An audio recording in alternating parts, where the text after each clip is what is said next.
समझ लीजिए पहले कि जहांगीरपुरी में ये वो गली है, ये वो इलाका है जो मस्जिद के पास है। मस्जिद कौन? वो जिसके पास से ही 16 अप्रैल को शोभा यात्रा निकलने के दौरान विवाद हुआ। यहाँ पर लोग नाराज दिखे, छतों पर इकट्ठा होकर विरोध करते दिखे, लेकिन जमीन पर विरोध नहीं कर पाए। ये देखिए अब टारगेट किया जा रहा है सीधा घर को, सीधा ये जो जूस कॉर्नर है उसको अब गिराने की तैयारी में एमसीडी नॉर्थ। ये देखिए एक एक करके जितनी चीजें रास्ते में आ रही हैं उसे ये किया जा रहा है। अब ये देखिए जूस कॉर्नर को इस हिस्से से गिराया जा रहा है। जब जहांगीरपुरी में बुलडोजर चलता रहा तभी बीजेपी के एक बड़े नेता जीवीएल नरसिम्हा ने एक ट्वीट किया, जिसे बाद में डिलीट किया। उससे पहले जो लिख चुके थे वो ये कि जेसीबी यानी जिहाद कंट्रोल बोर्ड, तो क्या अतिक्रमण के खिलाफ बुलडोजर वाली कार्रवाई एक पक्षी है? क्योंकि जहांगीरपुरी में बुधवार को बुलडोजर चलने के करीब 6.5 घंटे बाद असदुद्दीन ओवैसी पहुंच जाते हैं। ओवैसी यहां आकर अतिक्रमण के खिलाफ हुई कार्रवाई से प्रभावित होने वाले लोगों से मुलाकात करते हैं और फिर इस पूरी कार्रवाई पर सवाल उठाते हैं।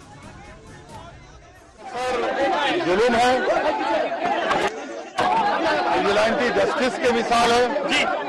और बगैर नोटिस दिए इन लोगों को तोड़ना कंडेम करता हूं और सुप्रीम कोर्ट का टाइमली स्टेटस का, वरना तो बर्बाद हो गया। अभी तो कितने दुकानों को तोड़ दिया आपने।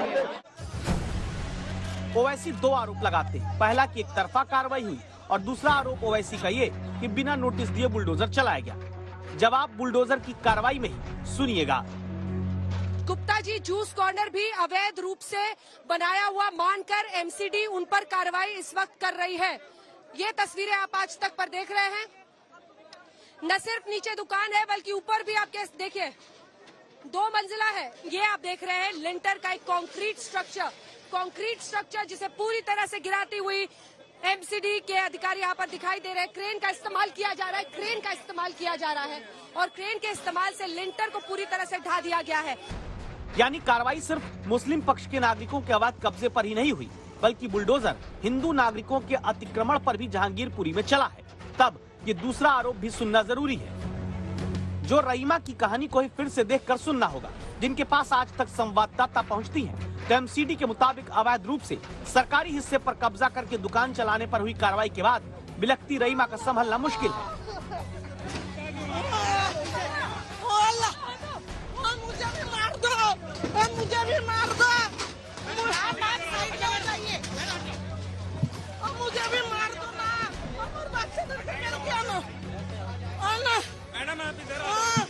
आपका दुकान है ये?